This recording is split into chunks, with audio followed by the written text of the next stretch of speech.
What's up, Whiskey Business listeners? Greg Hansberry with you, and this is a special podcast with comedian Jason Banks. This is like the fourth time he's been on our show, but the first time where we were able to sit down with him and talk one-on-one. And as you can imagine, once the mics were turned on and the liquor was being consumed, we went really long. We talked to him for like 2 hours. So we're breaking up our conversation with comedian Jason Banks into two different podcasts. This one that you're listening to is part one. Next week, we're going to drop part two. So thanks for listening, and we'll catch you next week, too. Hi, I'm Dino. Tonight on the podcast, comedian Jason Banks, who has exploded across not only the country, the world. With what? We'll find out tonight on Whiskey Business.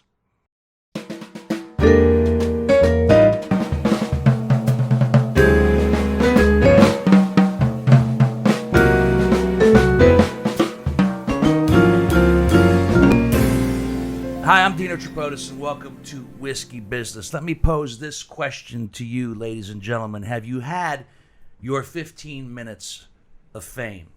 That's an interesting little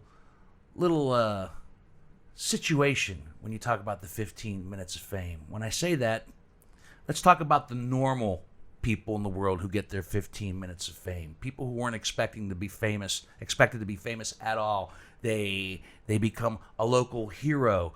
They save a dog, they save a child, and they get their 15 minutes of fame. They're in the paper, they get a plaque from the city, their 15 minutes of fame, something that they hold on to for the rest of their lives and go, remember that time, and they get their 15 minutes of fame. Everybody says that we all get our 15 minutes of fame. But then you go to the creative types, the artists, the musicians, the actors, and the comedians who also strive for more than 15 minutes of fame. Maybe it's the first 15 minutes of fame that gets them there, but then they want more. They want to hang on to it and expand and grow. And tonight, we talk about those 15 minutes of fame, which have taken 15 years in the making. Jason Banks, comedian from Columbus, Ohio, who, in the midst of the pandemic, downloaded an app on Tik Tok, and man, where it has gone since then is amazing and almost not fair. And I'll explain why. No, and I'm not from a jealous standpoint, not fair, but I'll explain what I mean by that as we sit and talk tonight with Jason Banks and our guest bottle tonight, which I'll also go into a little detail about. This is Mike Drop from Indiana. So first of all, let's say hi to Jason Banks. Thank you, man, for being here. I appreciate it. Oh, I appreciate you having me. I know that with everything that's going on, that you were in Columbus over the holiday weekend at the Funny Bone, which was 6 sold-out shows, and now you're just taking a little break and spending the time with us before you go back on the road again, almost immediately, right? No, I mean, not really. I'm heading back on the road, but it's vacation. So, oh, nice. Yeah, so we planned actually to go to Fort Lauderdale for just a week. And then when I get back from Fort Lauderdale, then I head straight back to Miami, and then it's straight road. I'm pretty much every weekend, and then I get one weekend off, and then I start back up. So I think I got maybe 4 or 5 weekends open for the rest of the year at this point. That's not a whole lot of weekends. No. Greg Hansberry, our audio producer, John Whitney, our video producer. Can't do the podcast with either one of them, but we got a little business to get to before we start going in depth with Mr. Jason Banks. That's right. Thanks to our podcast network that they were That's right. short-sighted enough to let us join. Yeah, we're on a podcast network now, Banks. Okay. Evergreenpodcast.com. We're in the new and trending section, as well as the fun and nostalgic section. Okay. Yeah. Fun and, my ass is nostalgic. So wait, so this is just, you can go to their website and just see other streaming podcasts that people can click on yours. That's what it means to join a podcast network. Yeah. Okay. So they've got a whole, and that's a good point, because there's hundreds of other podcasts under the Evergreen umbrella, right, for all your different tastes. So right. you can scroll through and find different stuff you like. You like sports, you like pop culture, you movies, like fun whatever. and nostalgia. You like fun and nostalgia. You're in the right spot. I mean, it's fun, right? As long as it says fun, that's not a bad category. No, it's great. I would probably click on that. No. I don't think they have like a for alcoholics section. Yeah. Or else, they probably steer clear of that verbiage. But we're thrilled to be Thank part you, of the guys. Evergreen podcast family. And that's kind of a new thing for us. So That's we're happy right. about it. WhiskeyBusinessPod.com for archive episodes, and we've got a bunch of videos and writings and pictures and this different stuff. Plus, we're on your favorite podcasting app. Go ahead and hit subscribe and rate, review us. Whoa! Good catch. Got it. And YouTube, Whiskey Business with Dino Tripodis. Johnny does a great job putting out videos, and sometimes we have extra little video vignettes and see things that make their way up there. Facebook, Instagram, Twitter, and not TikTok yet. Not TikTok. We missed out on TikTok, man. I don't know if the podcast world is big on TikTok. I don't think they are. But I'm thinking that you guys, why is your name not on the podcast? Why can't it be podcast? Why can't it be Whiskey Business with Dino, John, and what's his name? Greg. Why can't it be Greg? Why can't it be Greg? That's a good point. I don't know. I just feel but it's nice that we're 5 minutes in and you're causing dissension in the Well, ranks. Well, I asked that because I'm in that position now where I feel bad, right? I feel bad because when I go places, it's like it's Jason Banks all the time. Right. Like even like the merch tables, it's like we're setting up. Kenny has bracelets that he just basically has in his pockets. I'm like, you can put those down. No, this is Jason Banks' table right here. So I feel, how do you deal with how do we deal with these people below us? That's what I'm trying to ask. The good thing is we're all getting paid the exact same, which is nice. Which is nothing. Zero. We do nothing. Shit yet on the podcast. We're still director level right now. Yeah, that's right. No, I don't know, man. It just started. It was, when they first wanted me to do a podcast, I did it, and I was happy enough and privileged enough to get these two to help me out with it. Whitney came on board later with the video component. Hansberry's been with me from the get-go, from my days at Sunny. So, Oh yeah, you was Sonny? he was my producer at Sunny I think I might have 95. knew that. Yeah, yeah. He was my producer at Sunny 95. Remember the time I called in? And That's you to say, won? the very first Yeah. time I heard of you was when you won Girl Scout Oh, cookies for your daughter. yeah, absolutely. That was the best. He was like, I know that guy. That's Jason Banks. I know that voice. Yeah, that's good. I'm thinking, inside of my head, I'm thinking, that's Jason Banks. Then I'm thinking, why's Jason Banks listening to Sunday 95 and trying to win Girl Scout cookies? I'm a huge Mariah Carey fan. You guys are still playing the Christmas music. I couldn't tune out. Are you a whiskey drinker? Because I asked you a question about this bottle right here, Mic Drop. Now, this was wonderfully gifted to me, all right, at last Realtor Standing. You know that little realtor comedy thing they do? Sarah Miller and her gang of people always gift me a lovely bottle, and they thought that Mic Drop would be appropriate for that particular show. Now, when they bought this, it was $75 a bottle. What I did not know after doing some extensive research is that they only made 2,700 bottles of this one, this particular one. This is bottled at MGP in Lawrenceburg, Indiana, or I'm sorry, distilled there, and then bottled in Bardstown, Kentucky. It's aged for 4 years in oak casks. It is 60% corn, 36% rye, has a high rye content, and 4% barley malts in here. And only $2,700, 2,700 bottles made of it. And now, when I do a little research, apparently it was such a success and a hit that this same bottle can now go for anywhere between $450 a bottle to $1,400 a bottle, depending on who's selling it and who's willing to pay for it. So you, my friend, and your new, and I thought Mic Drop would be appropriate. I told the guys, I said, I'm saving Mic Drop when we have a great comedian on. All right. All right. So now, as far as I'm concerned, you're not drinking a $70 bottle of whiskey, which is not cheap, Right. right? This is a $1,400 bottle Listen, of whiskey. I am a whiskey drinker. I drink whiskey before every comedy show. But Yeah, it's what do you just- drink? It's just What do you drink? Jameson. It's very simple. Jameson and a Coors Light. And if they bring, Together? I mean, yeah, I take the shot. It's usually a double. I'll take it and then I drink my beer. Then I'll go on stage. Oh, so you do a shot of Boom, Jameson. You won't. You're not talking about over ice or anything like that. No. So a It's- shot of JMO. It's usually a double. a shot of JMO and then the Coors Light. Okay. Like right before you go on stage, or is it like you're nursing it while you're back there? No, I'm getting there a half hour before, and I want it when I get there. When I get it, because as soon as I drink that Jameson and start drinking the Coors, get this warm feeling over my body, man. It calms everything down. And the whole day I wasn't ready till the show, and now I'm ready for the show. Yep. Like, it's not until about 5-10 minutes before I get on stage where I'm like, I'm warmed up. I'm ready. It's like the opposite of athletes. They like try to get like healthy, mentally prepared. Yeah. Well, that's what I always heard that's what Letterman did. He would pound candy bars, like Hershey bars, right before he would go on stage. Really? And he would just like boom, boom, boom. So he had that like sugar rush going out there. And Letterman then he used to drink too. almost died of a heart Then attack. he used to drink. Yeah, then he used to drink too. But he quit drinking. This one Cheers, $1,500 bottle. potentially. Yeah. I mean, Mortgage if right you were here. to sell it to the right person. So we crack open the mic drop, and there's got all kind of spices in the nose. Right, see, that's how sophisticated we've gotten, Banks. Yeah, So we go with the nose and then the palate and the finish. Can you smell anything in that? I definitely smell something. I couldn't tell you what it is. It's not super aromatic, I don't think. Oh. I smell it, but I definitely taste it in the palate. There's a whole bunch of stuff going on there. There's a bunch of spiciness in there, for sure. I think I like a licorice. There's a little bit of licorice in there. I get a lot of baking type spices. Like I'm eating a very flavorful muffin. some oats and flour. Liquid bread. Do we have whiskey tasting, man? You should definitely. Like my sister-in-law's sister Yeah.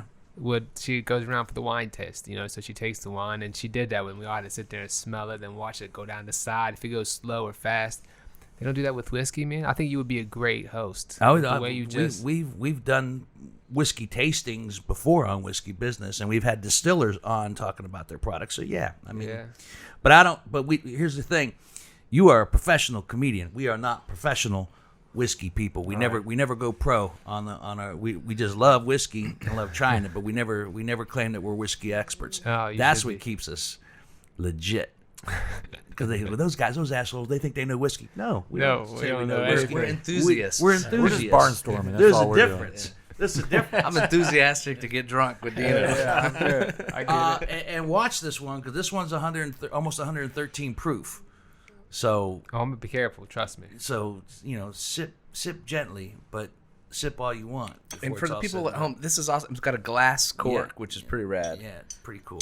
Pretty Oh, cool. I thought I was the only one shocked by that. I was like, oh, look at that. It's like a little Yeah. butt plug. The reason it's so expensive now is they only made 2,700 bottles, like I said, and it's sold out. So there's no more bottles to buy unless somebody has one, like I just did. And I love everything about this. It's got it's like a Superman silhouette with a eagle and a snake. It's just rad. Yeah, It's just over the top. that's It's over the different. top. all right, so that's our guest bottle for tonight. Bottle 167.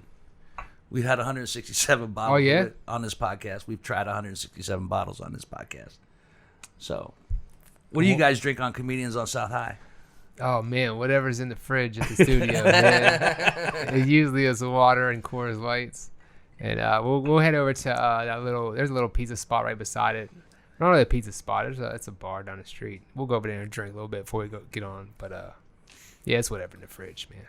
And you're busy now, man. So, Comedians on South High was just something extra to do in between a week of comedy here, a week of comedy there. So let's get into it, shall we? I mean, you were a touring comedian. You've been doing stand-up for over 15 years. I remember when you first burst on the scene, and I have to emphasize this. I am not blowing smoke up your ass because I've known you for a long time. But I remember seeing you for the first time when I first saw you, and I said, wow, that's something special. And you and I have done benefits together. The last time we were at some sort of benefit at a country club, and I watched you, I did okay, but I watched you go up and kill. And I remember saying to you that night, I go, man, promise me you'll never stop doing this because it's going to happen for you. Now, I did not know how it was going to happen, but damn it, I knew it was going to happen. And are you as surprised as I am that it happened the way it has, with Tik Tok being the rocket ship that kind of shot you to where you're at right now? Absolutely. But here's the thing. I also knew I shouldn't say the whole time. I found out later that it wasn't going to be until I had a following that anything would even get crazy. Right. Because I thought I was doing well enough. I'm performing I'm at Rock on the Range, and Dave Stroop and JB Smoove and Dave Stroop wife's on the side of the stage. And I do my set, and I get off, and JB's like, "Oh man, that was hilarious." And Dave's wife comes up, she goes, "You are my favorite comedian. I watch comedians all the time."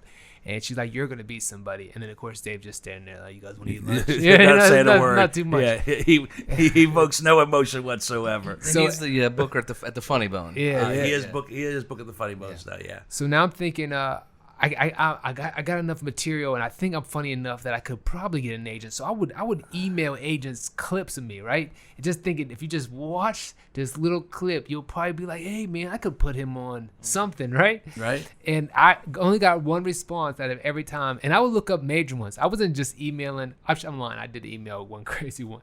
But I'm looking up like, okay, this agency, this is Dave Chappelle's agency. This is Dave Chappelle's signed with, right? So this is like Gersh, right? So I'm reaching out, and I'm reaching out probably to UTA, and I never got any response. That one time they were just like, no, we're okay. You know what I mean? I don't remember those things, but basically the email was, "No, we're okay. Thank you so much."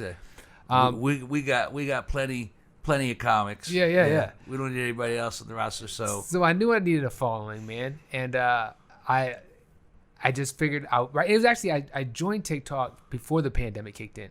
I remember it was right before, because what happened was I was working at Chase, and I got this severance package, right? Basically, my position was ending in October 2019. So I was going to try to do full stand-up and just go ahead and let the bone know that I don't work, give me as much as you can. And I was just getting in with Helium Comedy Club, so I was going to try to do it different ways. now that you mention it, I remember that conversation that we had, that you told me you were leaving Chase and you were worried. You were concerned. It's a big leap of faith. You were yeah. concerned. You were so concerned that I go to church at Cooper up in Polaris, and every day they'll ask you who wants to pray for them, and I would never go down. They could call me out specifically, because you know they'll call you out at the church. They'll be like, "I feel like somebody just had an argument with their dad." You know what I mean? And I feel like sometimes they call me out. "You got an Ohio State shirt on. You're looking at me. You know." And I'd be like, "I don't know who they're talking to."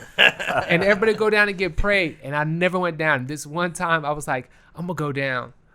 My job just then, I'm gonna go down and just have this girl pray for me. And I'm just gonna tell her I'm thinking about doing. And she looked at me like I was crazy. Here's the crazy thing: when she called me down, "Hey, we need our prayer warriors." So like 86 prayer warriors get up, they go up front, because it's a big church, and they pray for everybody down there. Mm-hmm. The lady that talks and calls everybody down came to me. So she comes over specifically, not for me. No, not like I'm not gonna make this some big story where she zeroed in on me. Like they carried her over on a chair. Yeah, It's like Blues Brothers. She sensed that you needed the Lord. And what really happened was nobody was praying for me, and she was like, "Let me go pray for him." Oh. So she came over there. Felt bad. and she prayed for me. She prayed for me whether I should just go ahead and just go full-time comedy and like do this little struggling thing where I know I'm not going to be making a lot because I'm featuring, so you're not making a lot of money.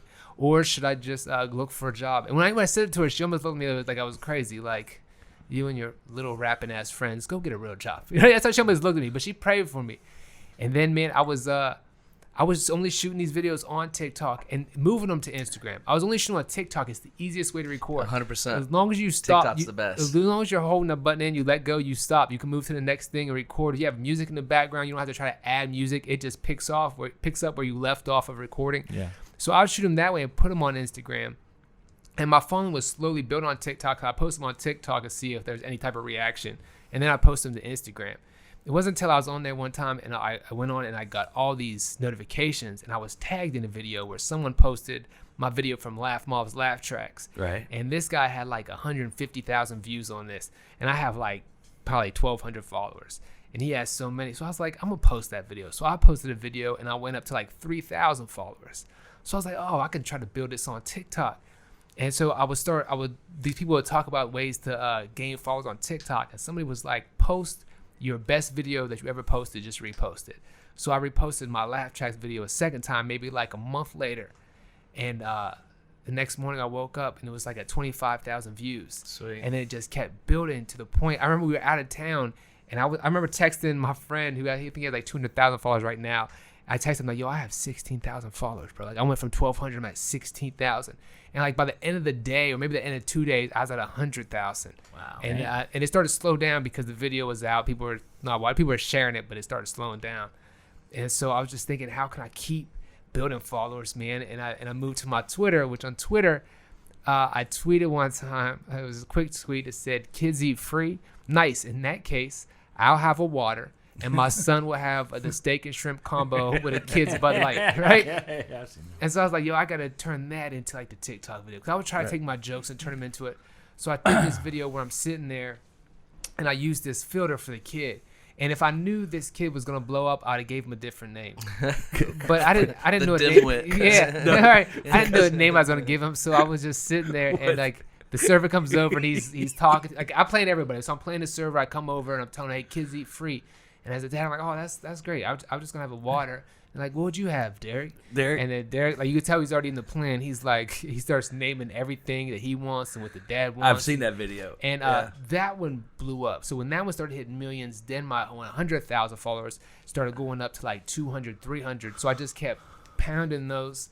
And I think it's when I went on tour with Mike Paramore. We was gone for like a month, and we just had these houses, and I just was just sit in the room and just pound out video after video with these different ideas. Because I had no kids. There's no wife there. There's nobody to sit there and stop me from shooting videos. I just had nothing to do all day. But you do have a wife and you do have kids. Yeah, right. And what's your son's name? My son's name's Camden. On the video is Derek. My son's name's Camden. And it had nothing to do with him whatsoever. I shouldn't say that. Because every once in a while. Here it goes. I know there has to be some little bit of inspiration in there. It's really, I would say, my daughter, because she will say the most random things. She takes everything so literal. It is hilarious to us. Sometimes we forget what we say to her, and we have to correct ourselves. Like we were at a baseball game, and she was like, I know the person who catches is the catcher, and the person who pitches is the pitcher, but the guy who hits, what is he? And I don't know why my wife said this, but she was like, he's the mongoose. And we never corrected her. And I swear for the whole baseball season, we never let it change, because she would be so there. She'd just come over and she'd be like, hey, guys, you better hurry up and get your drink, because Cam's about to be the mongoose. So we go back to watching. I think it's our fault. Maybe we made her this way.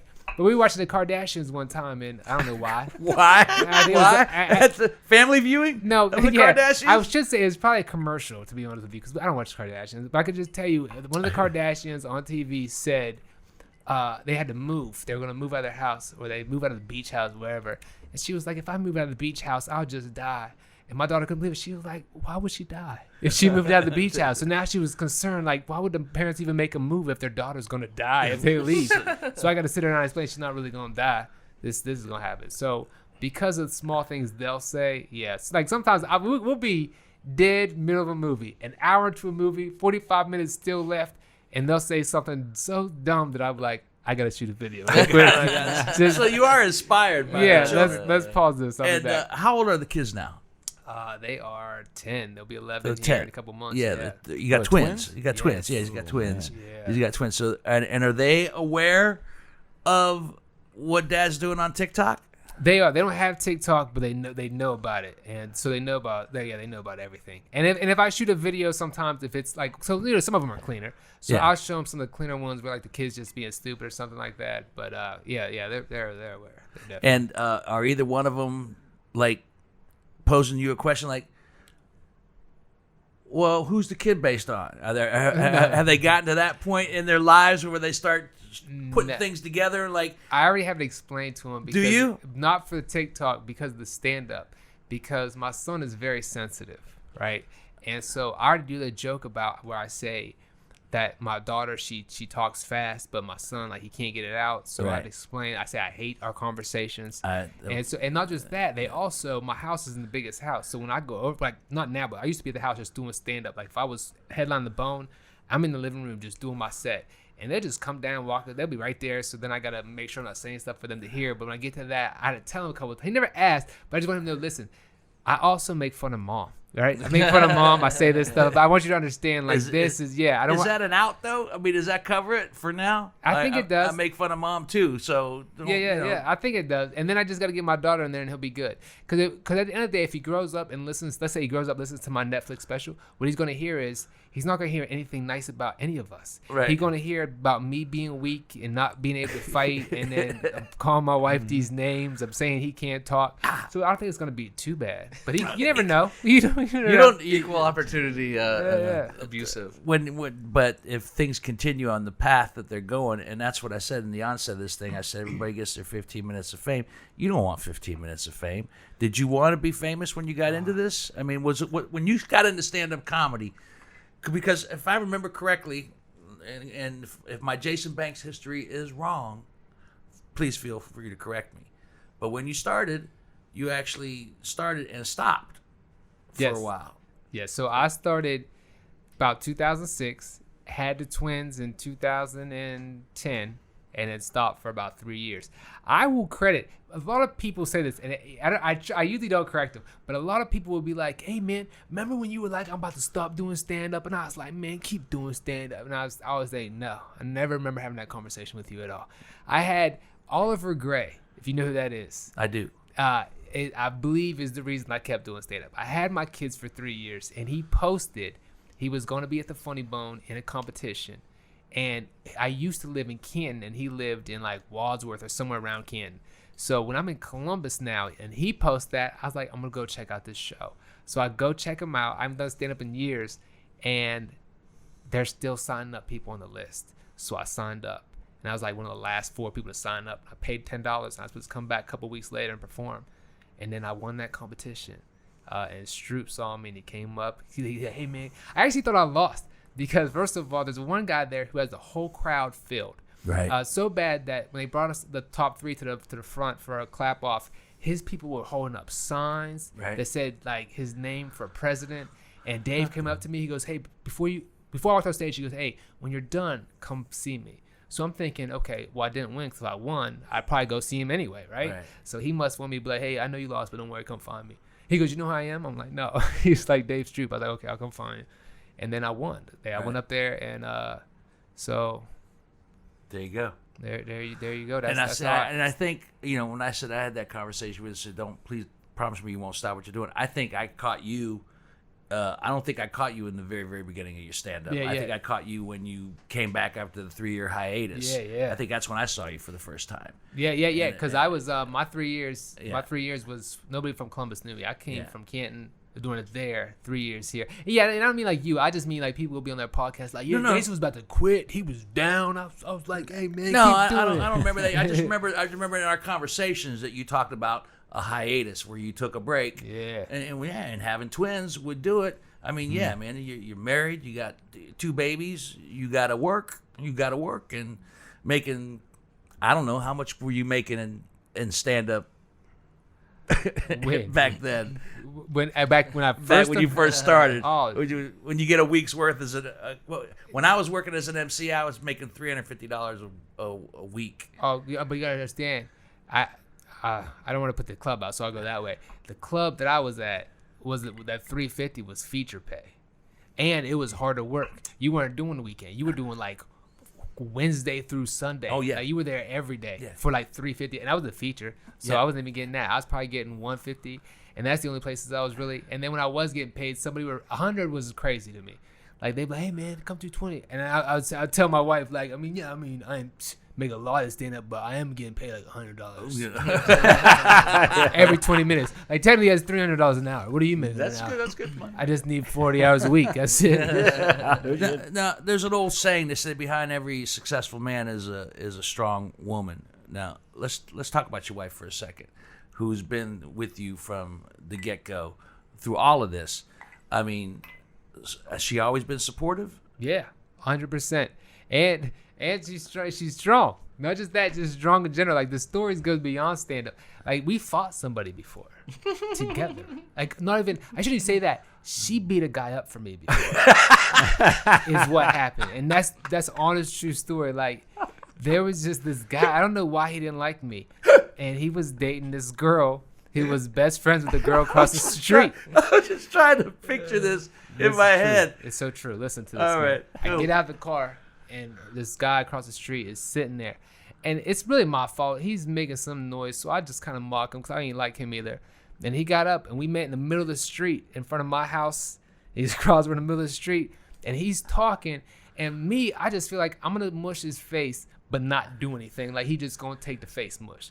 That didn't happen at all. Oh, I shit. mushed his face, and the same time I mushed his face, I'm hitting my jaw like at the same time. Ow. He saw the mush come and hit me and knock me down. And I go to, as I'm getting up, my wife is already there. She already came. He didn't even see her. She's hitting him. He fell. She's about just pounding. Damn. My brother came out the house. He jumped the porch. She's running down. So by this guy like squares out, jumps in his car and just drives away. And so yeah, she's a strong woman. So she's behind me in stand. She's behind me in everything. Yeah. So she got your back, literally. back all the time. So yeah, she's cool with stand-up, man. She lets, especially now. So I would imagine so. She's happy. Now I'm making My investment has paid off. Yeah. So yeah. She's definitely happy because we were like it was slow to get like Chase was doing well. I was doing good. Chase. You're moving up. Yeah. And I think that's why they kind of let me go with the severance pack because I think they were like he's making too much just to be this business analyst. So they were like, they just cut my position. So I mean that's when I was buying Coach purses. But now we got to go to Louis Vuitton store. So she was very excited. And then the person inside Louis Vuitton knew me. They're like, hey. They're like, the whole time I was trying to get you to say something so I could hear your voice and see if you was that guy. But bro, you have no idea how much I'm recognized these days. I was recognized this morning. This is the second time in my car, though. I can see if I'm in your face. Like, if I'm walking, I'm just looking at you like, hey, man, you remember me? This guy pulled up to me after I left Starbucks, and he just looked over, and he was like this. So I rolled down my window. He said, he must be from Newark, because he said, you funny, son.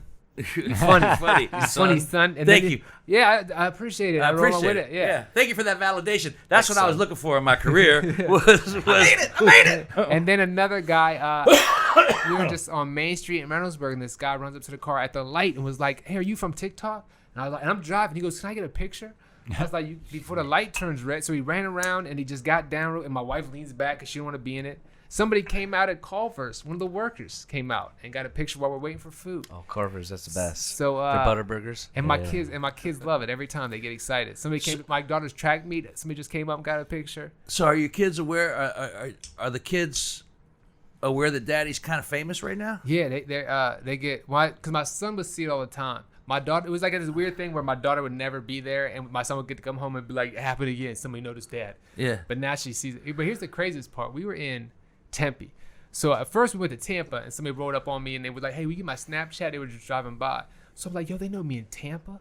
Like, that's crazy. So then we went to Tempe, and this is probably the best thing that ever happened to me so far as this small celebrity is kind of kicking in is we were, my agent was there too. So my agent flew in from LA. So with my agent, my merch guy, and Kenny, we're all walking, and my merch guy's boy from Tempe. So it was a whole group of us walking down the street. When you say Aunt Kenny, it sounds like a bad South Park episode. So we're walking down the street trying to find like these like a smaller bar. Every bar's just going crazy, and we find one that don't seem to be too crazy. Right. So we try to go in, and a big security dude just stops us. Like, no, we close in 10 minutes. Like, all right, well, we got 10 minutes. He's like, nobody's coming in, and then he looks at me. He goes, "What's your name?" And so Jared is excited. Oh, that's Mr. Jason Banks from TikTok. Jared is very pumped up. Right. And he was like, that's what I... Get in here, guys. And he let us all go in the bar in Tempe, Arizona. How does that feel, man? Insane. How does Beyond that, the velvet rope. Yeah. Right. How does that feel when to have that recognition, that click? Like, this did not happen to me a year ago. This one might not have happened 6 months ago. And all of a sudden... Tell me, because I don't know. I don't know. I've had a minute taste of it from being on the radio for 24 years where I go... Well, but that's what I was going to say. Radio and being like in a band, you're faceless. But you're front and center. And the effect you do for the kid, the visual thing. That warp thing. I think it almost amplifies people like looking at you. You know what I mean? Like, so I mean, people are very familiar with your face. Yeah. More specifically than like a radio dude or just they heard your record. So when that happened for the first time, like I'm getting in someplace where normally they would have told me just to turn around and go to another bar. When that happens, when that first click, what is that feeling? That was amazing. It's becoming annoying really fast, and not that part of it, but just the people noticing you, right? Because understand, you left before the show was over, right? I had to. I apologize. So it is just a line. I know. For pictures, And the line is crazy. And then if it's a second show, everybody for the second show is now jumping in the first line going, hey, let's get pictures now so we don't have to wait. So it just keeps going. By the time I would get in the second shows, it's already starting. Like I get back to the green room, they just come back like, hey, we're about to start right now. So, and then we walk into the, I'm walking to the show and somebody catches me because it's raining, so we can't park in the back. So they catch me in the garage and get pictures. And then when I walked in, two ladies tried to yell at me, and since I just waved and kept walking, they got mad. They're like, "Oh, he just blew you off," and then they're like, "Yeah." So it's like they get upset. People get upset, and you already know I'm a shy person, and I'm socially awkward. I don't want to talk to anybody. So now when you come up to me, all I have is appreciate it. That's all I have in my canon. So hey, man, you're very funny. Appreciate it. That's where I want the conversation to end, but it doesn't. It doesn't. They just, man, listen, man. That video you do whenever. You asked to go to Chad's house. Man, my daughter did that. We messaged you one time, but you never messaged us back. They take it personally. How do you think about it? They just start talking the questions, and it's like, I get it. You understand the connection that you're making with people, right? Yes. But what you don't understand and what you're probably not prepared for is how far that connection has to go when you get into face-to-face. Yeah. Right? So it's because I picked up on it immediately just from listening to bits of conversation the other guys were having when you were coming. You were talking about the funny bone. I was there on Thursday. I went back in the green room, say hello to everybody, say hi to Bobby and Kenny and Jared and everybody. And you guys were talking, and Jared was telling me about, it's crazy, man. He had to come through the back, and it was raining. And the fact that some people now get, oh, well, he blew me off. You didn't blow them off. You didn't blow them off intentionally. Yeah. No. And I know by nature that you're a shy person, but. So how do you combat the fact that you are admittedly shy and socially awkward, but now you're in a position where you gotta like step up off the shy scale and the socially awkward, and you did take all those pictures with all those people. Well, but fortunately, that's not as bad because for a show, I'm already nervous for the show, so I'm already drinking. Jameson and Coors Light. So by the time the show's over, the pictures are simple. It'd be different if all of a sudden, like, I have a signing to do. Like, hey, we're just doing a book signing at 3. Now I'm like, okay, this is going to suck. Because now I got to talk to all these people sober. At least when I'm drunk a little bit, it's not as bad. Because they're like, hey, man. I just say stuff right back. They're like, hey, man, so nice to meet you. I'm like, nice to meet you, too. I was just so excited. They're like, I'm so excited to see you. I was like, I'm excited to see you. They're like, I'm shaking. I was like, I'm shaking. Right? So I just go back and forth. I mean, it's easy. But if I wasn't drinking, it would just be this weird conversation. Like, okay. And how long is this? When did this whole start? And I apologize, man. We joke about it. Said, you know, you're TikTok famous, and you say no, you want to be stand-up famous. But TikTok was a vehicle that got you, and who cares what vehicle gets you there as long as it gets you there, because it's the vehicle that gets you there, and now it's up to you to take it to the next level. There's still jokes and talent behind the TikTok videos. That's what I'm curious about. Because I noticed this. I'm an observer of human nature, and I was watching this audience that he was getting ready to perform for, and I watched Bobby go up and do great. I watched Kenny go up and do great, but I'm watching these people. I'm like, is this the usual Columbus Funny Bone crowd that loves and adores Jason Banks, or is this a whole cross section and mostly the TikTok people that come? And I'm sure this has crossed your mind as well. And are they going to be disappointed that it isn't all TikTok-y? Yeah, so you know, it is the like TikTok people, Derek right? jokes. You know, it's not all Derek. It's not all about they. Sometimes they want to see what they've seen on TikTok. No, I'm coming to see. He didn't do anything that he did on TikTok. He didn't do any of the hits. No, he just did 45 minutes of brilliant stand-up. Sorry, you know. But I saw you address the whole TikTok phenomenon on stage. Yeah, so they because I learned my lesson fast. I did a show. I actually started getting booked. Dave hit me up and was like, "Hey, I got this agent who's interested, man. He's with United Talent Agency. Good agency." So he's like, you want to? I was like, yeah, let's talk. Absolutely. So as I'm talking to him, I get booked at Hilarities.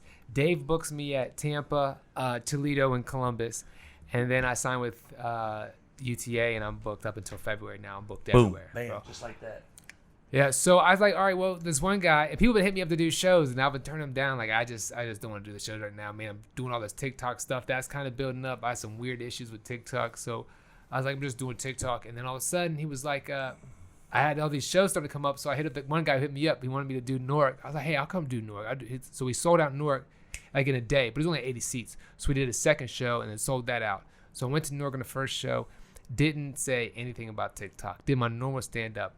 And you could tell the crowd was ready. They was listening. They was waiting. And then at the end, they came up to buy shirts. Like, oh, I thought you was going to talk about, like, Derek. And so I was like, all right, I got to do this. So then for the second show, I immediately just go downstairs. I was like, I don't even have jokes. I'm just going to tell some stories. Because there's been some random stuff that's been happening.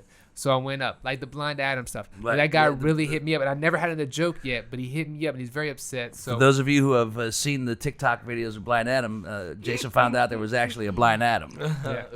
And he was not happy. The Blind Adam, he's not happy. And he actually has he has my merch of him on his Instagram. You can see my merch. They say of him, not of him.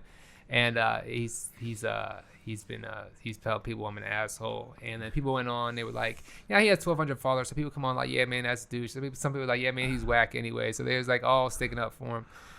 So after I started doing these jokes, I'm starting to have people come on. They're like, hey, man, why don't you just support a black guy instead of getting your feelings about jokes? So then they started coming back. Now, mind you, I wasn't going to do the stories. I wasn't going to tell people about him because I really called him and had a conversation with him. And you had a conversation with the Blind Adam. With Blind Adam, yeah, actual chat. He was like, Wait, so you just made Blind Adam up, but it turns out to be a real person. Yeah, but also understand, go to Instagram right now and type in Blind Frank, Blind Bill. They're everywhere. Yeah. It's not like he's the only blind. There's blind everybody, bro. Yeah. There's so many blind people. So and people was like, yo, does he do this? But you made Blind Adam famous. Yeah, and he you don't have Blind Bill or Blind Frank in your videos. He said he was like he wanted me to retire the video and was like, and if you retire, we can do a video together. What? So you mean to blow you up while I retire this video? He had somebody. Some of his friends are hitting me up going, hey, man, can you explain the Blind Adam merch? And I just ignored these people. And then somebody hit up Cleveland Hilarities and was like, hey, we just want to make you aware of Jason Banks. And Sam's like, we're aware of Jason Banks. He's headlining this weekend. And they're like, yeah, but were you aware he made fun of disabled people? And Sam was like, all disabled people? And so then he messed with them so much that they just stopped. Because he don't care. Because at the end of the day, he's going to book Corey Holcomb the following week, who's going to come up there and talk about everything. You think he's mad because I'm making jokes about blind? But I've had two blind people at my shows. Somebody in Tempe came up.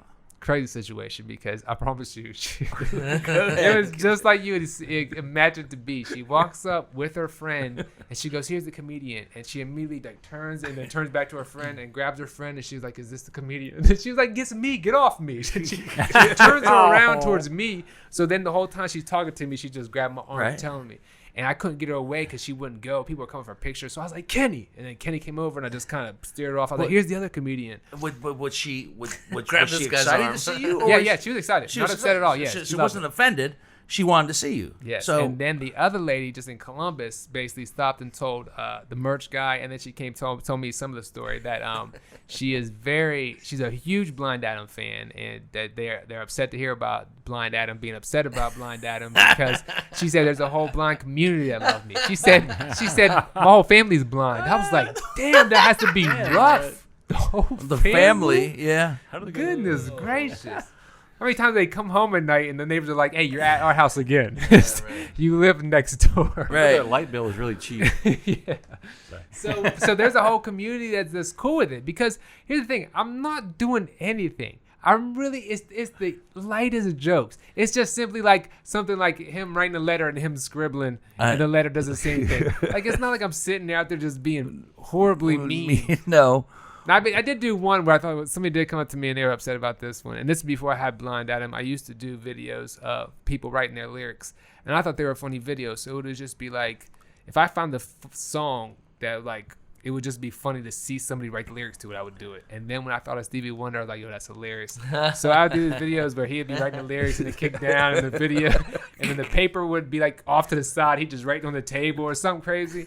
And somebody hit me up like, yo, you're going to hell. You're going to hell. Well, I mean, does that cross your mind in this extremely politically correct climate that we're in where you just have to think twice about everything you say and everything that you want to create, even though in your comedic mind, all you're thinking of is funny, not offensive, right? So Have you started second guessing yourself? No. Or you're still just going pure? I'm going pure right now because I'm thinking to myself, man, if I do, it's not going to be funny. I'm going to do something that's not funny. And what I actually do is TikTok takes down a lot of videos. Really? And I have a lot of videos that are R-rated type videos where it's like, you don't get to hear the whole joke. But like, for instance, there's one where it's just like, I'm sitting there as a kid, I'm talking to my dad. I'm like, hey, listen, if a girl is cheating on a guy, and he explained this whole thing, like, and I know the guy and I know the girl and I don't want anyone to be mad, but should I tell him? The dad's like, yeah, you should tell him. He was like, thanks, Dad. And as he goes to walk out of the room, he's like, Dad,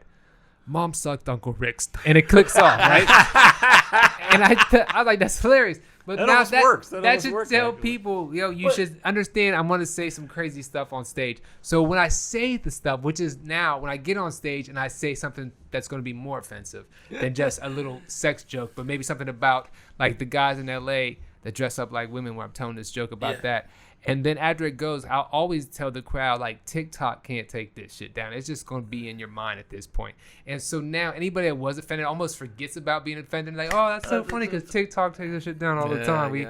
So now it's okay. So it's. But I'm sure it'll happen soon. Speaking of which, and I'm going back to your strong woman of a wife, because in a lot of your videos, you portray your wife as a prostitute. It's hilarious. As a prostitute. And that only came about because it's like I had to.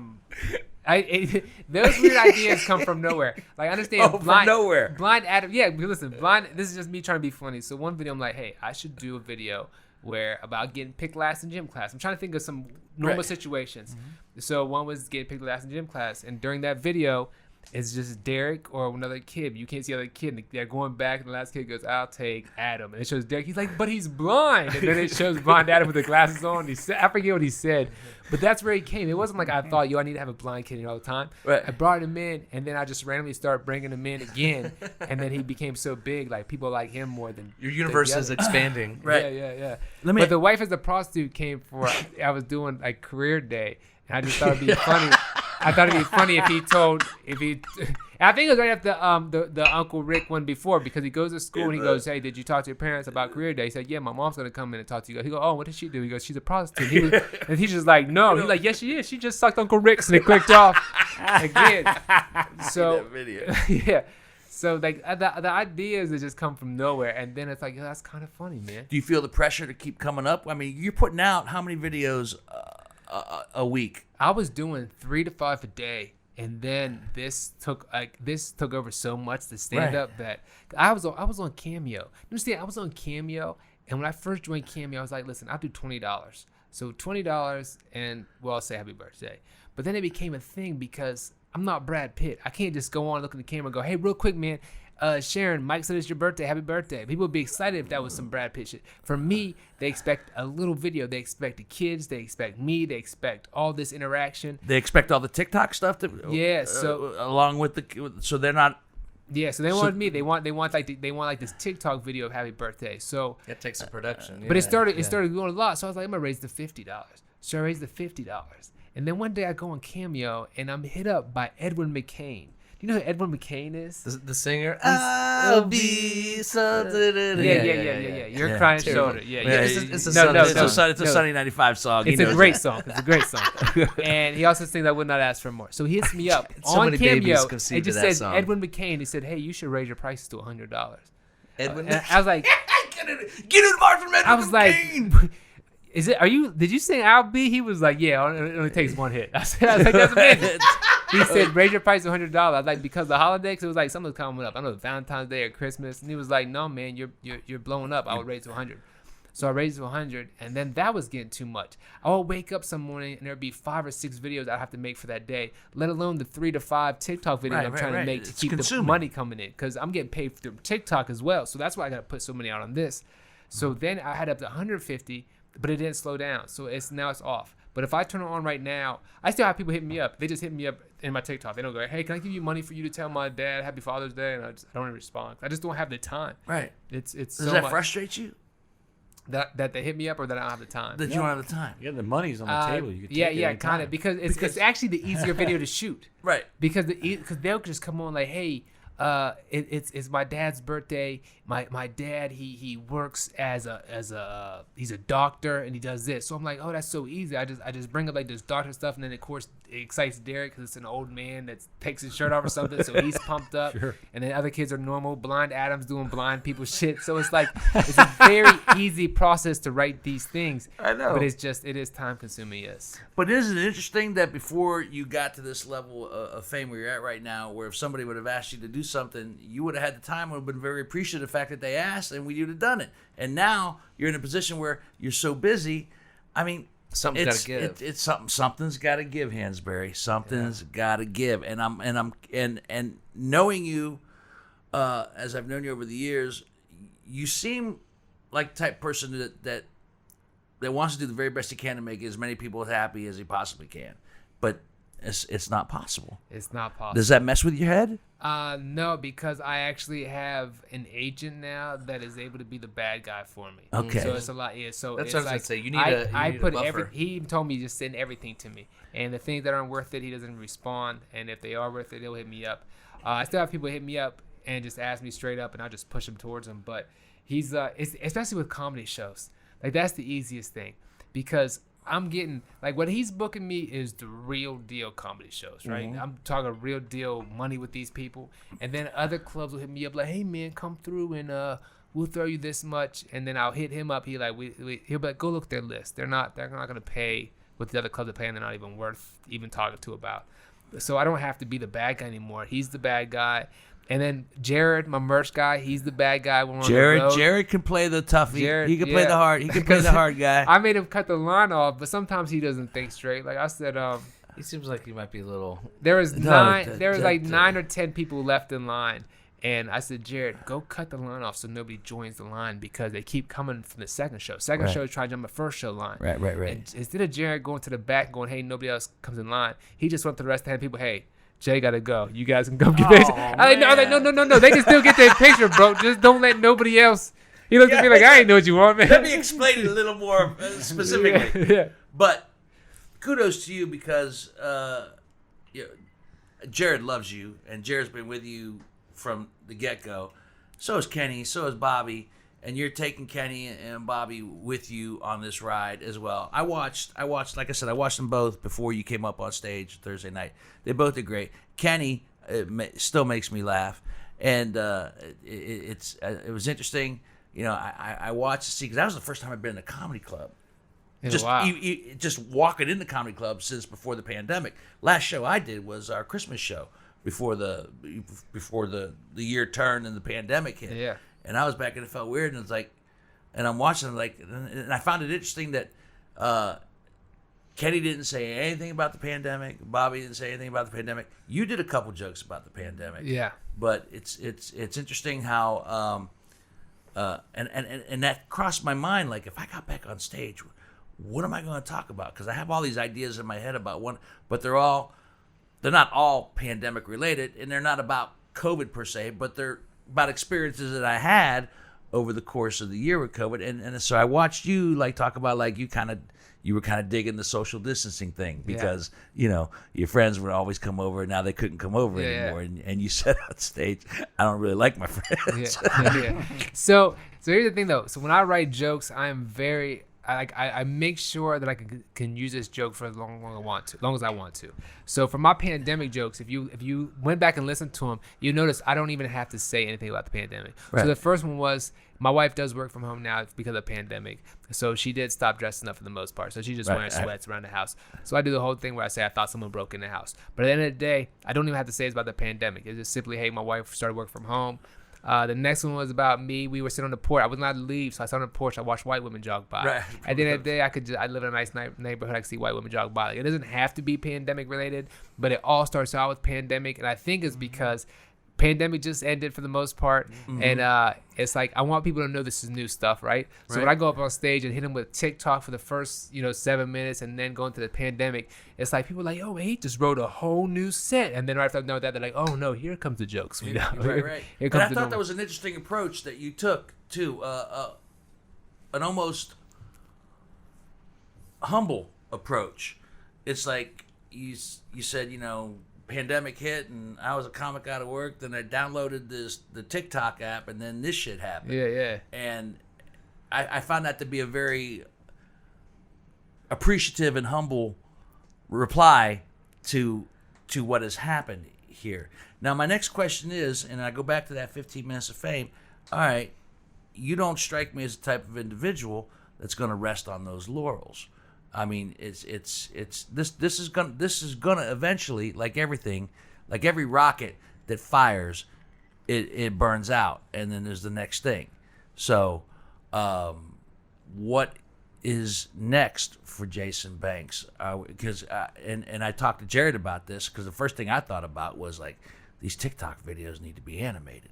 Yeah. And then up on stage you started talking about how you were approached about animation, how you as the father and Derek as your son could be the next one of your favorites, Rick and Morty. Oh yeah. Yeah, it could be the Rick and Morty thing. So it just seems like, and the fact that you've with the filters have exaggerated the expressions, and the T-shirts that you sell and the merchandising are all it's screaming. It's screaming for a series. I was joking about the expanding the universe, but that's any cartoon. The Simpsons, they just like, oh, we need a mayor, and then they write a mayor. Now they got a mayor.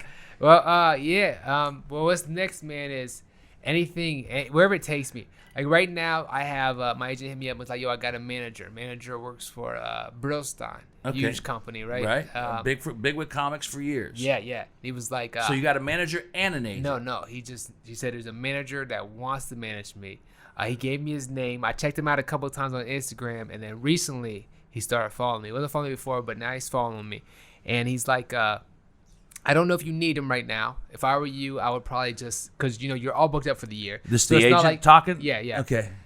So I'm not sure if you're gonna need, but you want him, but you understand he's gonna take 10%. So do you want him right now while you're booked up for the year, making this money and give him 10% every time, or do you want to make your money and then get the agent and say, because what he's gonna do is he's like, basically I do a lot that he's gonna do right now anyway, right? So my agent is making sure I'm picked up from the airport, getting to the airport, the rides, making sure there's any issues with the club. Letting the clubs know if I'm sending merch or if I'm bringing it with me. So he's like, normally an agent's going to do that, but I take care of that. Now, he will get you, hey, here's this comedian game show, or here's late night, and I get you in this commercial and all that stuff. But then again, I'm booked up so much that will I really have time to go, I want to fly out Monday and do this real quick to get back on the road for that. That's remembering from my experiences in Los Angeles, that's a tightrope, man, because agents, while at the same time don't want to dismiss a manager, they're reluctant to say like, you should get a manager, but they don't want any of the power taken away from them. As well. They don't, and so they're a little suspect of like, oh, he's getting a manager. Am I gonna be boxed out once he gets a manager? That's super interesting. I guess I've never. That's an interesting. Yeah, I thought about that dynamic, man, because the agent's like, yeah, man, you want a manager? Cool, we'll find a good manager for you. I don't want to get a manager. Yeah, I want to do this. I want it all. I didn't know there's a difference between an agent and a manager. Okay, because here's the thing: the agent he's only taking 10% of what I'm being, what he's booking for me. So that's even the best thing about it, because you understand, I went through agents before him that I didn't even know. So like they're like, no, he's like 10%, whatever I book. If you book it, that's you. Man, I understand when I first gained 1 million followers, I hit up by 4, I should say, agents. One of them had one girl who's a singer, and now I see that he's basically banging this chick now, and they be on each other's TikTok. On each other's Instagram. The other guy was a guy who sent me this photo. I wish I could show you the photo of the Derek character that he paid for someone to draw up, and then he seemed very upset when I wasn't going to use it. And when I showed him mine, like, listen, I had a Canadian artist that kill this, and then he saw it and he was like, yeah, that's t-shirts are great, pretty good. But the one that I signed with, he was the smoothest of all, man. He was from Boston, and he looked Boston. And he looked like the Jerry Maguire type. Like, he just always in this like fancy suit. You see him with a little headset on. He looked like he just in a show Jerry me Maguire. The money. Like, so he's hit me with all this, and then he was like, so my good friend, his name's Slim. You can look him up. He used to be president of Bad Boy Entertainment. That's like Puff Daddy and them. Right. So I'm looking up in their short. There's a guy named Slam.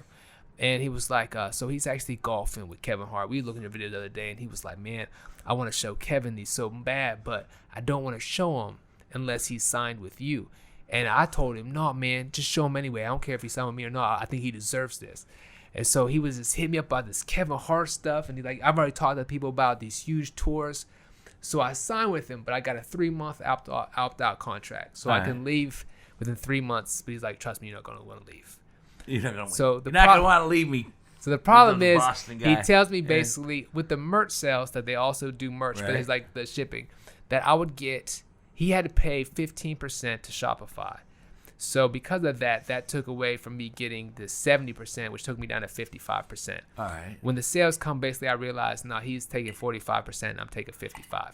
So I hit him up. We have this argument. This is day one that my shirts went out. Day one, my shirts went out. $4,000 profit on day one when we put these out. The sales just coming in. Boom. I took the link down immediately when I saw how much he was getting from these sales.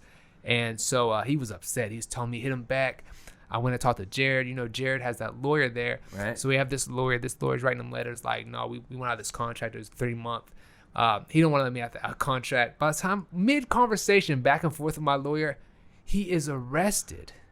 Because I should mind you. Let me say this. Let me back up. Back up a little bit. Back up. So he's getting 45% of my money. I realized that morning as the sales were going out. So I was like, I never really did some deep research on this guy. Let me just look him up and see. What I was expecting to see is maybe other TikTokers say, hey man, this guy was my agent and he took 45% of my sales. He tricked me on sales, what I was looking for. When I Googled him, I found out he was arrested for security fraud years ago. And then he also, a weird story, which you can see online, he owned a business and he had all these printers in there.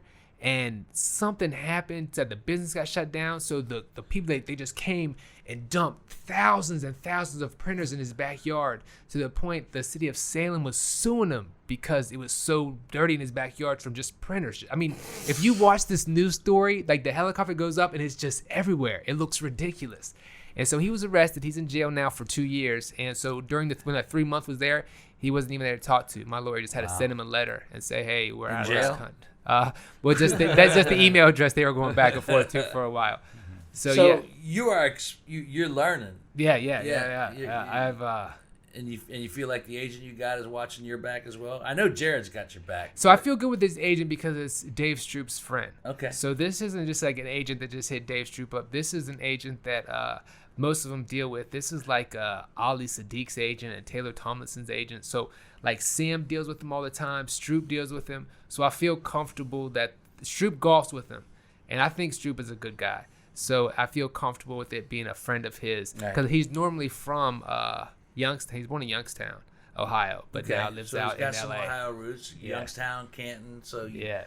Did that help with the connection? No, the name helped, man. It was United Talent Agency. It could have been. He could have been from anywhere, man. I was like, listen, It was when Dave hit me up and was like, let's try these clubs and let's try to pay you this way to see if this following does work out for you. And then when he hit me up, and then I started getting the emails of like listen, I signed with him. Let's say I signed with him on the 15th. On the 16th, I have this email that says possible 2021 schedule. And it's just club after club, like Miami Improv seating, how many people, walkout potential. Then the next one, Tempe to everywhere. Boom, boom, to the boom. point, all I had to do was just say, yeah, man, put these all.